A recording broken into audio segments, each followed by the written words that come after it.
Good afternoon, everyone. It is almost 2 o'clock. We'll give everybody just another minute or two to get online. Make sure everybody can hear me. If you need to turn your volume up or whatever you need to do, that would be great. We are going to get ready to talk about if you have to leave loggers covered employment, what happens to your loggers benefit? What are your choices?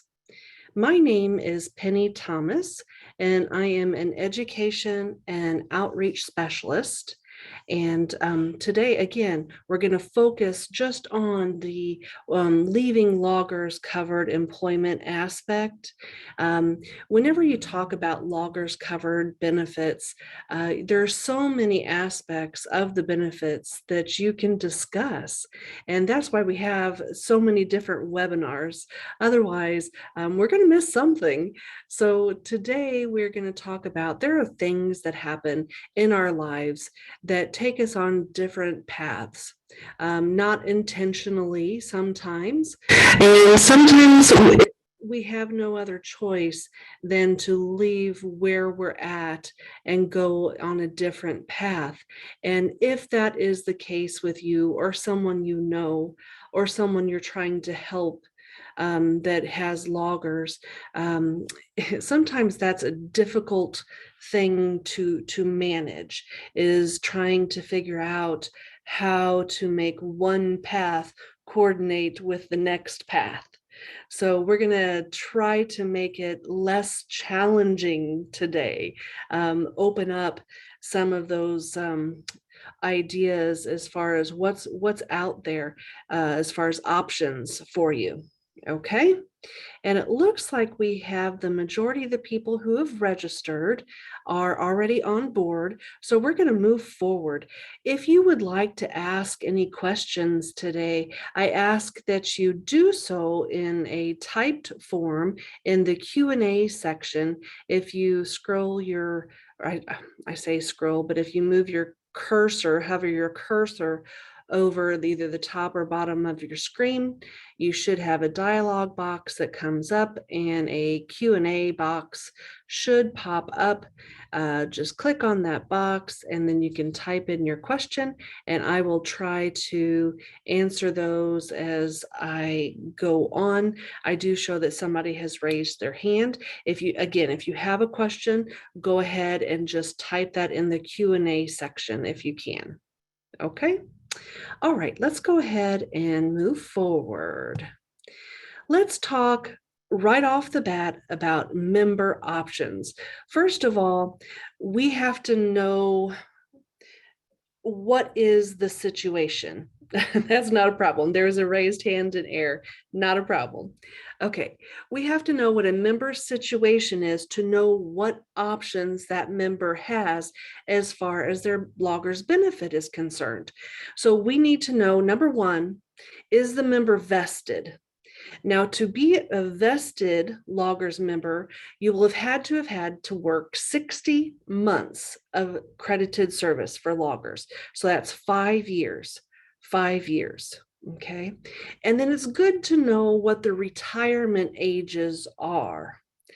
Now, as far as a general employee, your retirement age for full loggers benefit is age 60. As far as law enforcement and fire, your eligibility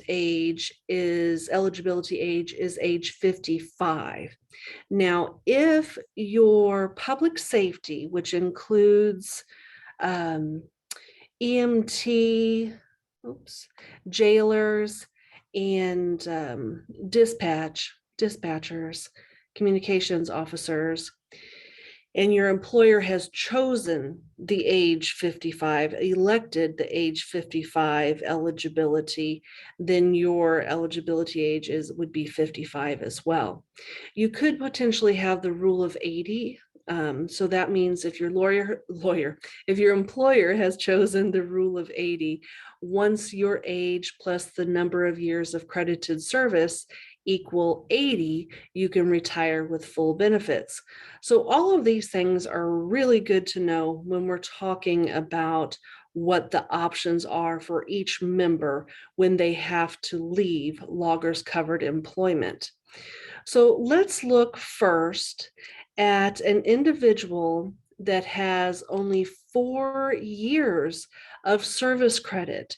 So if they have 4 years of service credit, that means they are not vested yet. They are not vested, a non-vested member. So if you are a non-vested member and you have to leave loggers covered employment, what are your options? You have two options. Number one, you can take a refund of any of the contributions you personally have put in to help your employer pay for your benefit. Now, this does not happen for everybody. In some cases, the employer pays for the entire logger's benefit. And if that is the case, you would have no refund to get back from your own contributions. Only if you have been paying in your 2, 4, or 6% throughout those 4 or however many years that you were working, would you have an opportunity to get a refund. Okay, but if you have, you're definitely guaranteed to get a refund plus interest if you so choose. Okay, your other option is just to leave the contributions in the system. Now, if you were to return to a loggers covered employer in the future, within 10 years, you can go ahead and pick up kind of where you left off. You would not lose any time that you already accumulated or accrued, I should say. So, and I'll go ahead and read this statement just so it's a little clearer. If you return to loggers employment in the future, your past service will be preserved and your contributions will continue to accrue interest. So they won't just sit there with bump on a log. They will actually continue to accrue interest. However, you must reemploy with another logger's employer within 10 years. Otherwise, that past service will be forfeited. Okay, and you'll have to kind of start all over again. All right, so again, that's if you are not vested. So once more, if you are not vested, you have two choices. You can take a refund of your contributions if you have been making any, or you can leave your contributions in the system and hope that within 10 years you go to another loggers entity, and then you can kind of pick up where you left off there. Okay. All right. Any questions on that one? And that's again, if you are non-vested. Now, a lot of people wonder, they're like, okay, so what if I don't make any contributions? So I just lose that? Well, in essence, it's the employer that had been paying for this benefit. That's why there is 5 years of vesting. They're wanting you to stay on. When they hired you, they wanted you to stay at least 5 years. So it's kind of one of those things where if you were to stay 5 years, you were going to be guaranteed a lifetime benefit. But because you could not stay the 5 years, then that benefit stays within that employer's assets. Okay. So, but if you yourself had made contributions, we keep track of that and you can get your own contributions back through a refund. All right, let's go to the next situation here. Now, let's say that the person is vested. 5 years of service.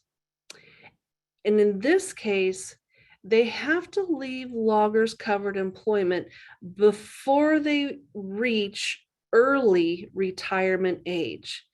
Now, a few moments ago, I said for general employees, full retirement age was 60, and for police and for fire and for those public safety whose employers elected, the 55 retirement, 55 was their eligibility age. But early retirement is 5 years before that. So anybody can retire up to 5 years early at a reduced benefit, okay? But in this case, the person had to leave loggers covered employment before they even reached early retirement age. So what do we do now? They're not even eligible for early retirement and they have to leave, but they're already vested. So what are their options? What are their options? Well, they have 3 possible options. Okay, now again, they're vested. They've already been vested. They've worked 5 years. Now, they can, and it's totally up to them, get a refund if they have been paying in their contributions all of this time, the 2, 4, or 6% of their salary to help the employer purchase their benefit. Sure, they can take a refund of their contributions and move on, and that's not an issue. No problem at all. Now, if they do that, they forfeit any of that credited service that they have, okay, at that time. All right, so a refund is always an option. They can defer retirement. So if you defer retirement, you can simply wait until your normal retirement age. So if you're general, age 60, if you're police, fire, or those special public safety, age 55. And you can draw the unreduced benefit at that time. So yes, as long as you've worked 5 years, you're going to be guaranteed a monthly benefit. And you can just say, hey, I'm going to defer that until I'm age eligible, and then I'm going to draw it. So it will sit there and wait for you until you're age eligible, and then you can start drawing it. Okay. Again, you can wait until normal retirement age and draw the unreduced benefit. Or if you can't wait, you can go ahead and retire up to 5 years early.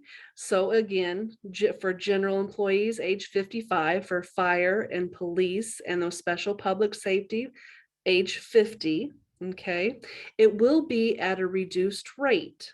All right, that reduced rate is 1/2 of 1% for every month you are younger than your normal eligibility age. So 0.5% a month, that's 6% a year, which is 30% if you go all 5 years early. So you would only be getting 70% of your benefit if you take it 5 years early. But you're more than welcome to do so. Defer it until you are age eligible for early retirement and then start getting it, and it would be at a 70% amount, and that would be for the rest of your life, 70% for the rest of your life. Okay, so those again are your options if you are vested but you have not even reached early retirement age. Okay, those are your choices. Again, refund, wait until normal retirement age, or defer until normal retirement age, or you can defer until early retirement age. There's one other option in this situation that is very specific. Okay, so I want to go over this carefully.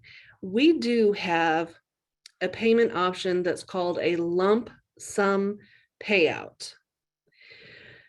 In order to be eligible for this, again, it's very, very specific. It has to be your total amount of the how do I want to say it? Assumed retirement benefit would need to be under $20,000. So basically, what we need to look for in order for you to be eligible for this lump sum option is that you have to be vested, okay? So you have to have at least 5 years in, all right? But you have to have less than 10 years of service. Less than 10 years of service. So between 5 and 10 years of service. And then there's another caveat, okay? Not only do you have to be between 5 and 10 years of service, but you also have to be more than 10 years away from your normal retirement age to be eligible. So again, you can only be between the 5 and 10 years of service and more than 10 years away from your normal retirement age. Those are the only times that you can be eligible for this lump sum option. Okay, so if you have someone that thinks they may be eligible for the lump sum option, I always say, give us a call. We'll look you up and we'll tell you right off the bat if you're going to be eligible or not for the lump sum option. Those are very unique cases. All right, well, we will go on to the next situation if there are no questions here. Okay. Now we're going to talk a little bit about the people who have the rule of 80 and they're already vested. Okay, they're vested, they have the rule of 80, but they have to leave loggers covered employment. What do they do? What do they do? It's a little bit different, but in many of these situations, if you are not age eligible to retire when you leave with the rule of 80, you have to kind of look at your normal retirement age to make sense of anything. So let's move forward and I'll try to make more sense of that. If you are a person who has the rule of 80, you have to leave loggers employment. You're already vested, but you're under age 55 for general. So you're under the early retirement age for the general, and you're under age 50 for police and fire and those special public safety. Okay. What are your options? So you're under early retirement age. You're under the normal early retirement age. What are your options? We have the rule of 80. Well, again, the rule of 80 kind of goes out the door here. Here are your options. It's kind of like what you had when you're just vested in regular retirement and you're not quite there with the early retirement age yet. You can defer your retirement. And again, that just means saying, hey, I'm just going to let it ride out. You know, it's just going to stay there until I am age eligible. All right. I'm going to let it ride until I'm age eligible. And then I'm going to start drawing. You can get a refund of your contributions. That's another option. That's always an option. That's always an option. If you can get a refund of your contributions and go on about your business. And at that time, all of your service credit goes away too, if you get a refund. Okay.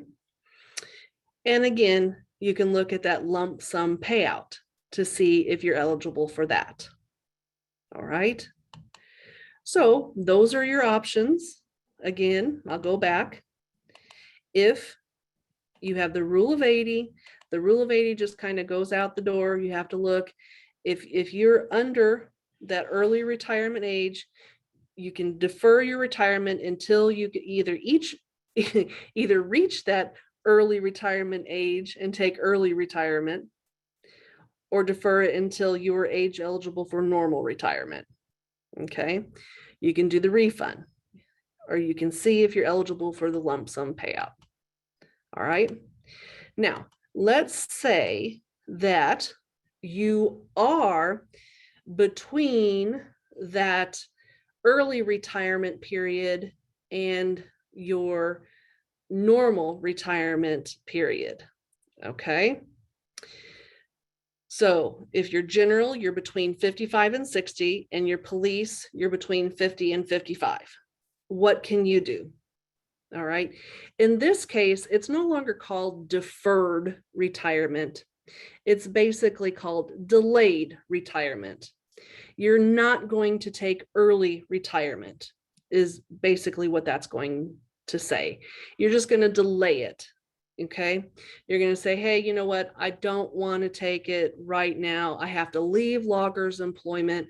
I know I'm age eligible to do early retirement, but I just want to delay it until I can do full retirement. So that's a choice for you.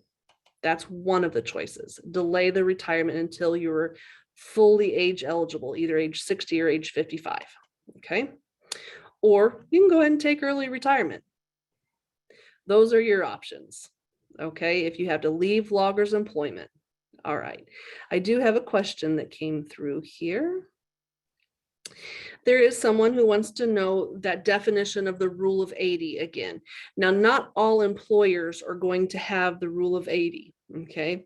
More likely than not, that if your employer has it, you probably already know. But basically, it's when your age plus the number of years of service credit you have under, so the number of years you've worked under a loggers entity plus your age, those two added together, the sum, once that equals 80, then you can retire with full benefits. Okay. So if you are 50 years old and you started working when you were 20, so you've already worked 30 years. So 30 years and you're 50, 30 plus 50 is 80. You could potentially retire at 50 years of age for the rule of 80. Okay. But if you have an employer that has the rule of 80, but you have to leave loggers covered employment, that's what we're talking about here. More likely than not, you're going to kind of have to throw away the rule of 80 if you can't reach that rule of 80 age before you have to leave. Okay, so that's what we're talking about here. If you can't get to that rule of 80 age before you have to leave, then you have to look at the normal retirement age. You can take early retirement, you can delay it depending on what your age is. Okay. All right. It gets a little complicated. It gets a little complicated. All right. All right. So now we're just going to talk about simply vested member over early retirement age. So you have normal retirement. You're under normal retirement age. So if you're a general employee, you're somewhere between 55 and 60. If you're police or fire, you're somewhere between 50 and 55. What are your options? We kind of already discussed this in just our last segment, but basically you can delay your retirement.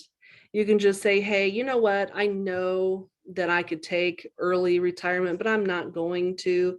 I have to leave covered employment, but I want to wait to start drawing that until I can get the full benefit. So I'm just going to delay it until I'm either 60 or 55 if you're police and fire. Or you can go ahead and take the early retirement. Okay. And again, like I said, whether it's rule of 80 and you just can't get there before you have to retire, or whether you're normal retirement age, those are your options if you're between that early retirement and normal retirement age. Okay, so delay retirement, take early retirement. Oops, so sorry. There we go. Now, let's say you're already retirement age or over, and you're no longer working. Okay, and you have to leave loggers. What do you do? Well, it's a no-brainer. Apply for full benefits. Okay, that's your option. There's no reason to delay or defer or wait any longer. If you're already over retirement age, normal retirement age, and you have to leave loggers covered employment, there's no reason to not apply for full benefits. They're not going to change or get better. Okay. So again, one more time, if you're already retirement age or older and you have to stop working, you have to leave loggers covered employment, there's no benefit to wait to start drawing. Go ahead and apply for full benefits. Okay, are there any other questions? That's kind of the big part of the different scenarios when we talk about the different options for our members, the different scenarios. Unless you have something out there that's unique to you that you want to bring up, and we can try to work through that, I'll go ahead and move on to the next section, because the next part is very interesting, and there are many people who do not know this, and I think it's very important that you do know this. And life happens. Life just happens, and I am a prime example of life just happening. My whole life just happens all the time, let me tell you. But basically, what I think is going to happen in my life, what pathway I think is going to happen, sometimes doesn't happen that way. Okay, so if I say, oh, I'm going to have to leave loggers employment, I don't think I'm ever going to be able to return to a loggers covered employment situation. So I'm going to go ahead and take a refund of the contributions that I've been putting in all this time. And I'm going to put it in my own IRA or whatever, so I can move out of state and do whatever it is I'm going to be doing. Well, then things change and I find myself back in Missouri within 2 years, and I'm working for another loggers entity. And then I'm like, oh man, I wish I would have that money back in loggers. That'd be really nice. Well, if it's within 10 years time that you come back to a loggers covered position, you can go ahead and reinstate that money. You can go ahead and pay that money back plus interest and get all of your time reinstated. Okay. So it may be best if you do go ahead and get a refund to stick that money away somewhere until, you never know. You might come back within 10 years.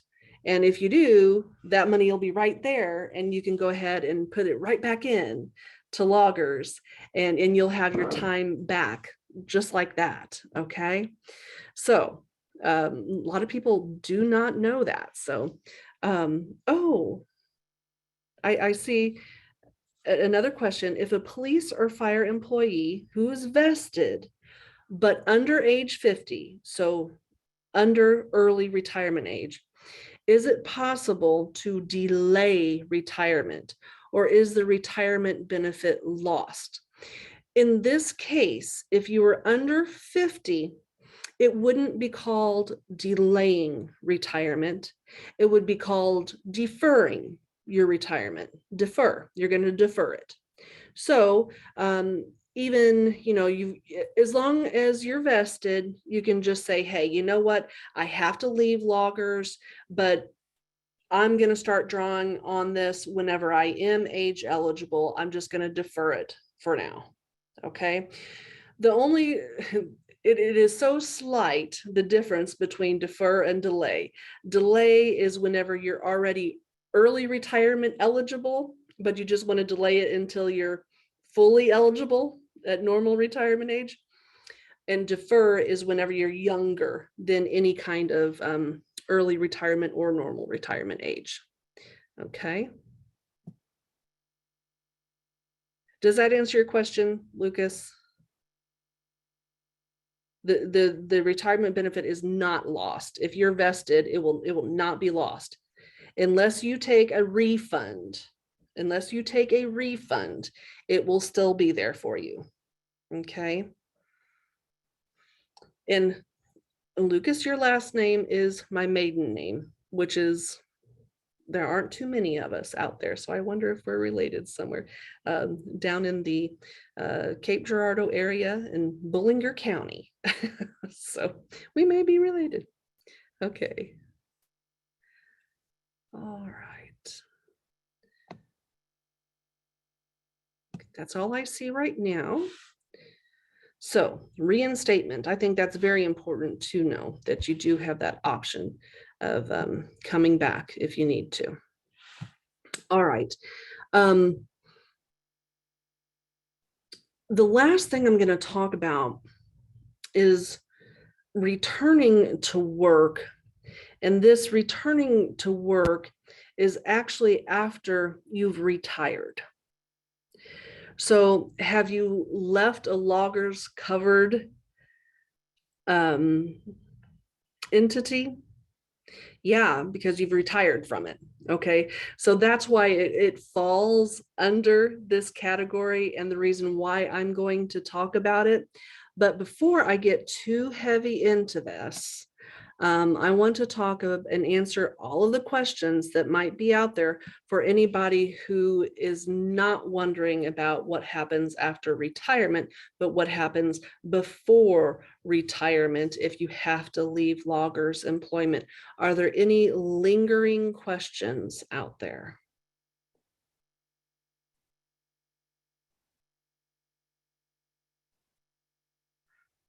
Let me scroll down. I think I see maybe one more.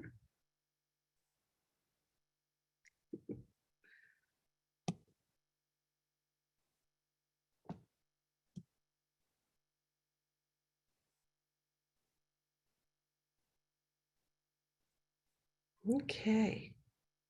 Okay, those are all the questions. So I'm going to go ahead and talk about returning to work in retirement. One of the best things about loggers, once you're a retiree, it allows you to continue to get your monthly benefit while you go back to work. Very rarely does it happen that we have to suspend a benefit.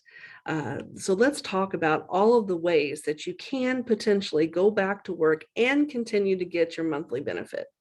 Returning to work. A retired loggers member has options for returning to work that may or may not affect the monthly benefit they are receiving. First of all, let's talk about if you employ with a non-loggers employer. So you've retired, you're getting your monthly benefit every month from loggers, but you now want to go and work for a non-loggers employer. Now, the I guess, what do you call it? Stereotypical Walmart greeter. Yes, that falls into this case here too. Whether you work full-time, part-time, it doesn't matter. If it is a non-loggers employer, loggers doesn't care. We're going to continue to send you your monthly benefit regardless. Okay, so you can work anywhere that you want as long as it's a non-loggers employer. You're going to get your benefit every month. All right, now next situation, you can reemploy part-time with any loggers employer, including the one that you just retired from. Okay. Now, when we say part-time, it's important that you know that every employer has chosen an annual number of hours that employees have to work to be enrolled in loggers. And that annual hour amount is either 1,000, 1,250, or 1,500. So you have to find out from the loggers employer that you want to work part-time for what their annual hour count is and make sure you work under that. So you're not considered covered and not considered full-time. So you're considered part-time, okay? So if you are considered part-time, you can work for another loggers entity, the same entity even that you just retired from. Again, as long as you work under the annual hours for enrollment. Okay, so, and you'll still receive your loggers check. This is what a lot of people don't know. And some people think that this is very shocking. And the first time I found out about it too, I was like, oh, are you serious? They can do this? Yeah, they can. You can actually re-employ full-time with a different loggers employer. Now, this can't be the one that you just retired from. It has to be a different loggers employer. But there are some rules here. The first rule is that you have to have a 1-month break in service. So a minimum calendar month break from the employment termination date or retirement effective date, whichever is later. And I'll explain the difference between those. Employment termination date is your last day of actual work. Your retirement effective date is the first of the month that you receive your first benefit check, if you will. Okay, so whichever one is later, that's, you have to have a 1-month break in calendar break in service from that date. Okay, so and yeah, there are situations where sometimes that termination date actually falls a few days later than the date they actually get their first payment. Because they don't get credited service for that particular month. They just work a few days into it. So, and that's fine. That's fine. So yeah, whichever is later, the termination date, the last official day of work, or the effective date, the day that you get your first payment. Okay. Calendar month break in service before you can go back and work at that same employer. Okay. Now here's the, or I'm sorry, not same employer, the another loggers employer. Now, full-time. If you go to another loggers employer and work full-time, all of the credit service you've earned at the one that you just retired from, that's already calculated in your retirement that you're getting. So that's already being used. So you're going to start a brand new separate loggers benefit. Okay, brand new. So you'll start out with 0 months of service credit. Okay. The thing about it is with this one, let me see if it's on here. Yeah. With this one, you're going to be vested only after 12 consecutive months of employment. So you don't have to go a full 5 years, as long as when you start work, as long as you have 12 consecutive months, you can go ahead and after those 12 months, you can retire for the second time from another loggers employer. Now this loggers retirement amount each month is probably going to be pretty small if you've only worked 12 months, because that's all it's going to be calculated with, but it's something. Just know that that's what's going to happen. Okay. Your first check is not going to stop. Your first payment amount will not stop. It will continue as long as you have that month break in service. All right. All right. And that's going to a different loggers employer working full-time. So again, go to any non-loggers employer, work part-time, full-time, whatever, and you're gonna, it's not gonna affect your loggers at all whatsoever. You'll still get your check every month, okay? You can work part-time for any loggers entity, including the one that you just retired from. And part-time does mean working under the annual hours that employer has established for loggers coverage. You can work full-time for another loggers entity as long as you have a month calendar break between the two employments, and you're vested after 12 months of the next loggers employment. Okay.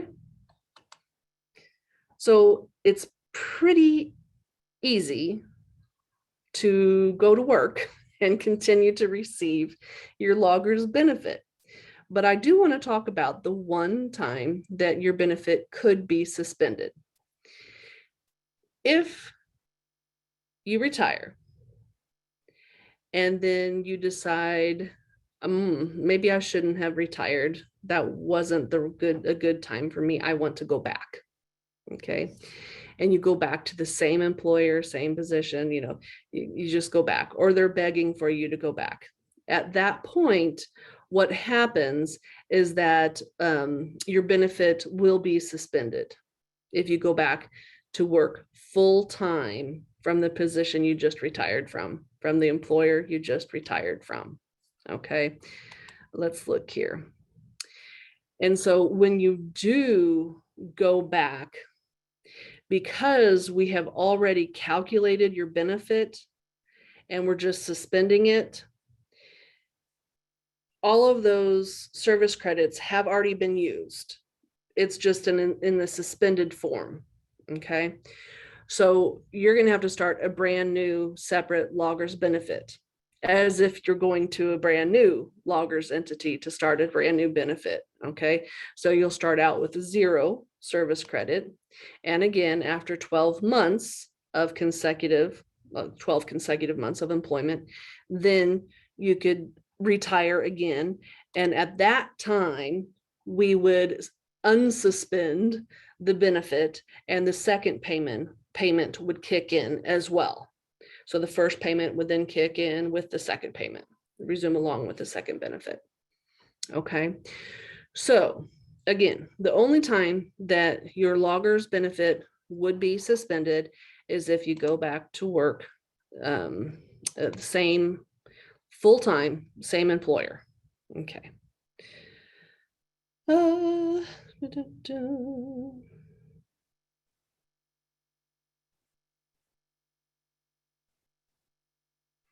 Okay, there is a question out here that says, okay, we have, I work for a city that has different departments, okay, and some of these departments have different levels, and that doesn't happen very often.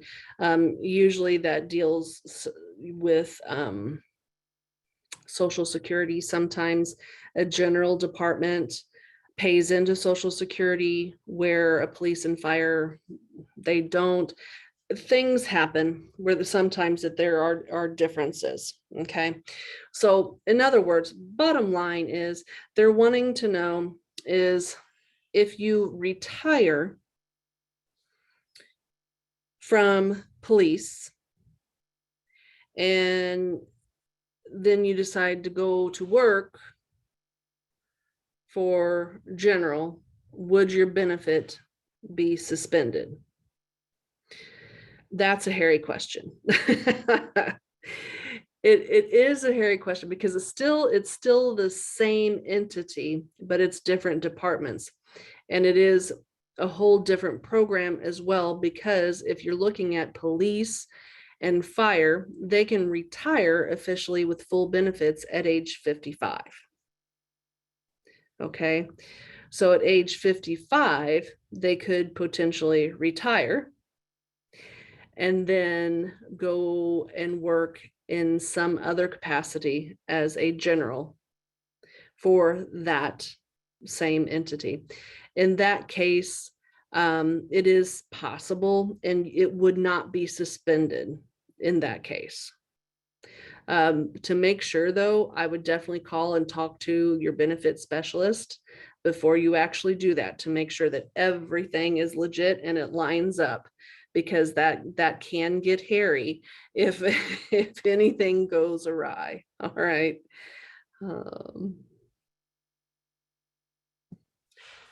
Okay, we do have another question, a couple questions.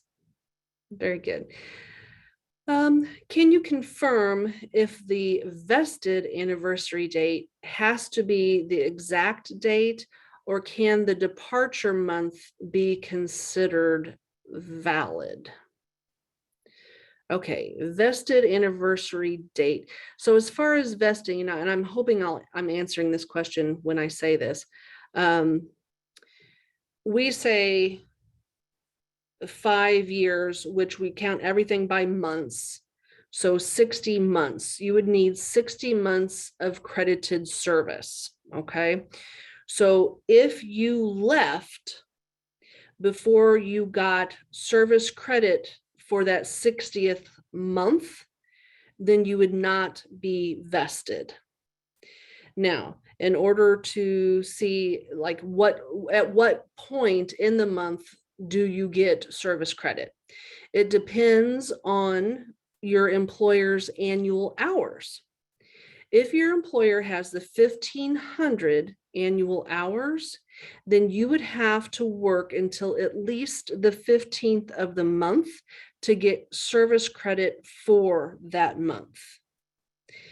If your employer has 1,250, you would need to work into the 13th of the month. If they have 1,000, you would need to work until the 10th of the month. Okay. Otherwise, you would not be considered vested unless you have the full 60 months. And that's the same as when you started. If you started on the 23rd of a month, then that month is not going to be counted. It would only be that next month that's counted as your first service credit. So if you ever want to know exactly how many months of service credit you have to see where you are as far as vesting is concerned, don't hesitate to give us a call and we can look at that. Okay. Another question, we have at Loggers something called the CLA, or the Certified Loggers Administrator. So several people who attend these webinars do so to learn more about loggers and to become a certified loggers administrator. And they ask how to get credit for this class. Basically, we have a self-guided checklist that you write the date down that you actually attended the webinar for this. If you need a copy of that checklist, let me know and I can send that to you. But we just ask you to keep the dates of all the webinars that you have attended. And then once you've attended them all, you send them to me and I check them and we will move on from there so you can get credit for that. Okay. Okay. We have a scenario here. We have a worker leaves loggers employment after 5 years under the rule of 80, okay, and works for a second loggers employer that's not under the rule of 80 for remaining required years. First question, does rule of 80 apply? And second question, can worker one go back to the first loggers employer after retiring without any suspension of payments? That's loaded. Okay, let me look at that again. Worker leaves loggers employment after 5 years. Okay, so they're vested and they have the rule of 80. But at this point, the rule of 80 kind of goes to the wayside because now they're going to a different loggers that doesn't have the rule of 80. Okay. You have to retire from the rule of 80 employer to get the rule of 80 benefit. So if you're going to a second loggers employer that does not have the rule of 80, then you will be able to count the 5 years that you already had, but it's going to go towards normal retirement. So whether it's 60 for general or 55 for police or fire, that's when you could retire from that second. Okay. And then can you go back to the first loggers employers after retiring at age 60 or 55 without any suspension of payments? You should be able to, absolutely, because that was not your last, that's not the employer you retired from, if that makes sense. Okay. I think I've answered that. If I wasn't clear, let me know, and I'll try my best to clear that up. All right. There's some great questions out here. This is wonderful. Are there any other questions?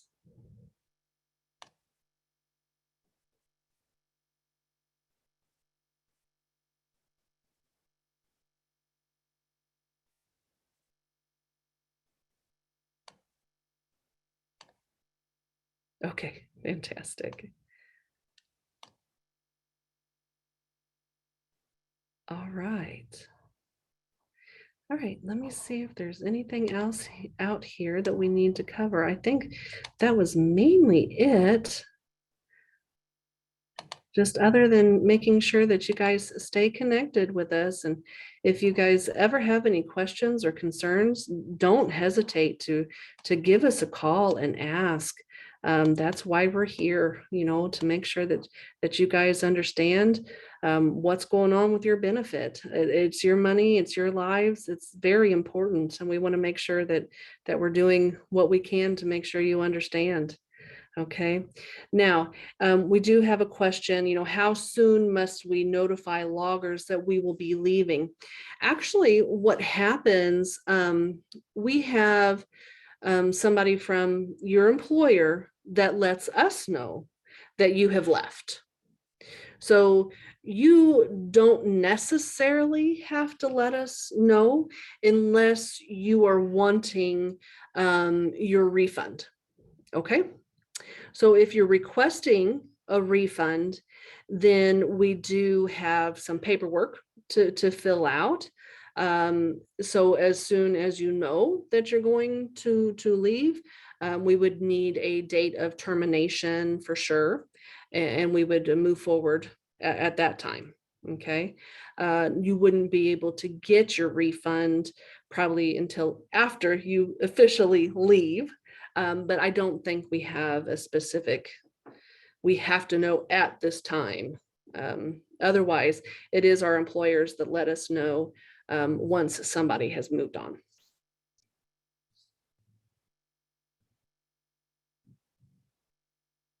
And it's usually in the form of the monthly report.